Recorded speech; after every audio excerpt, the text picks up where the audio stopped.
Welcome back to Trekyards, everybody. He is Attention! Cockings. It's kind of Foley. Double. Yeah. Oh, yeah, we're going to have Captain Overload today. Yes. Welcome, hello.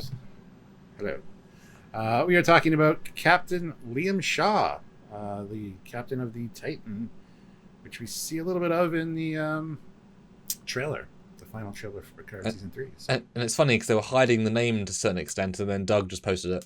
So, here's his name! Captain Shaw. Yeah. And this is an actor that I don't know personally, but I know was in 12 Monkeys, and I heard that Tome Tell's showrunner said, I think the Titan captain should be this sort of character, referencing his own character he made in 12 Monkeys.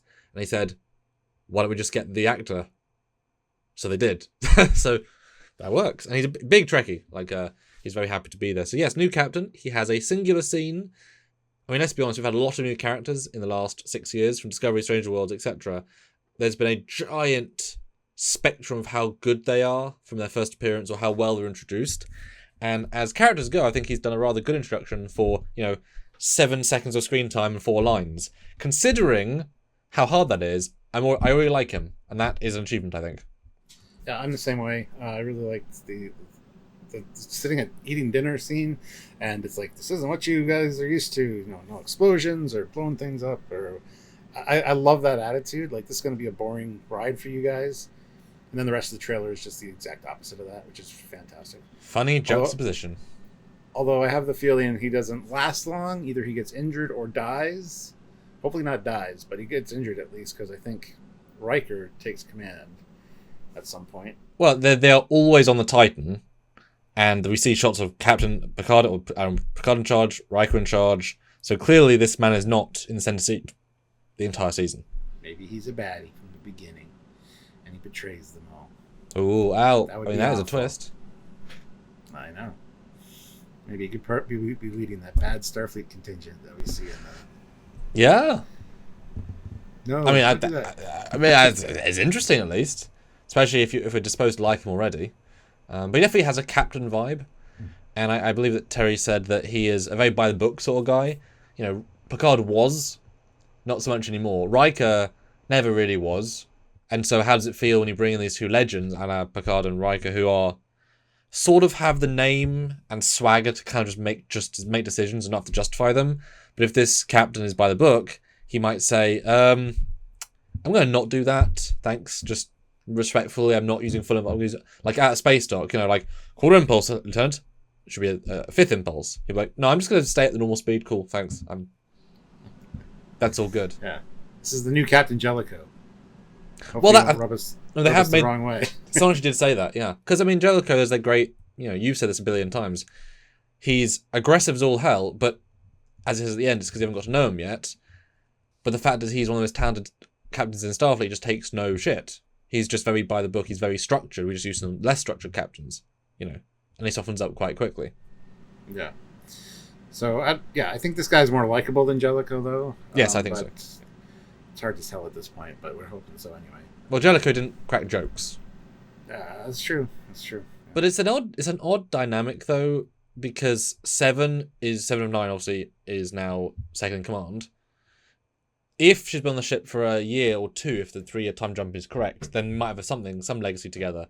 But she's sort of by the book, but also she's had several, like a decade of feminist rangering, or more than a decade, where she's just kicking butt, go against the rules. So is Anakin now going to appreciate going back to a structured Starfleet captain? Or is she going to be more rebellious than we would expect? And will this man respond well to that? Why is Anakin on this ship with this captain, That's a good point, actually. I never really considered that. She obviously has been playing by the book to be in a commander position after 3 years.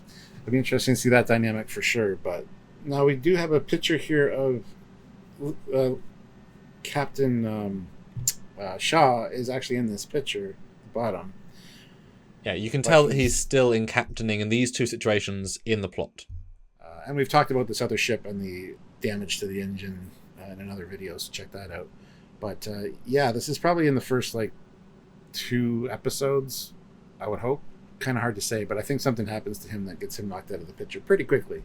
Well, it depends how quick they fight the Shrike person, because that feels like Picard's in charge, but this is clearly I mean, that's not Riker's haircut on the top shot. And we assume that Geordi is at the or at least the thing we think is the museum. We kind of guess that's where they're going. But these two scenes do not feel like they're going to be placed near together. The destruction of this other ship, or at least damage of it, and the Geordi stuff. Now, if they're both early on in the season, fine, it's a lot to cram in right at the start. Or is that maybe Geordi's ship? Maybe, actually. Bit of lying editing there. Or does he come back into the end? Maybe this new captain, Liam Shaw, goes on a mission by episode 3, comes back to episode 5, whatever. But I definitely assumed that, like you had said, he gets hurt, Picard's in charge with Riker. But to have him be in these two scenes entirely changes the timeline for me. That's why I thought, I see the guy's face. Let's talk about that. Yeah, and it could be that they're going to see Geordi at the Starlight, if it is the museum, the Starship Museum or whatever, because this other ship got damaged, and maybe the Titan got damaged at the same time, so they need another ship. Or there's a lot of different ways this could play out. Like you said, it could be Geordi's ship or something. I hope he impresses me, because from what I've seen so far, I do like the guy. I don't want him to get killed necessarily. You can't just have disposable captains and have all the old guys come in and take over all the time.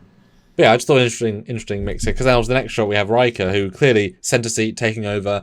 He's wearing they're both wearing the initial joining the ship as a, hey, look what's happening. So this is, right at the start, he takes over. Now, it might be a generation situation whereby Shaw says, I'm going to go to secondary control and do a thing and fix a thing, and leaves them in charge. That might be what's happening. Purely, he's off. Maybe he's been an engineer, because you can swap tracks, right? Like, Beverly, she was a medical officer, then she became Pasteur captain. That's a rather radical shift. So we know Riker's in charge right at the start, and yet the other guy is around as well. So it's a parallel of storylines. Don't know when they're all going to feature. Anyway, guys, speaking of collectives, you guys are our collective. You are Team Trekyards. You are Trekyardians, all of you. So comment down below what you thought about Captain Liam Shaw, and what you hope to see from him, or any theories you have, anything you know, anything you don't know, anything you want answered, comment down below. And by all means, join the channel, subscribe to the channel, and click the notification bell icon so you don't miss any of our lives, where we talk about this and much more. And if you want to support us while we are there, support us via Patreon, which is monthly. Join the channel, also monthly one-time donation at trekyards@hotmail.com, or super thanks thing down below, or our favourite, the super chat on a live, discussing, theorising, commenting. We love it. Please help us out as you can. That's right. So until next time, he is still Commander Coggins. And he's always going to be Captain Foley. Bye, guys. Bye, guys.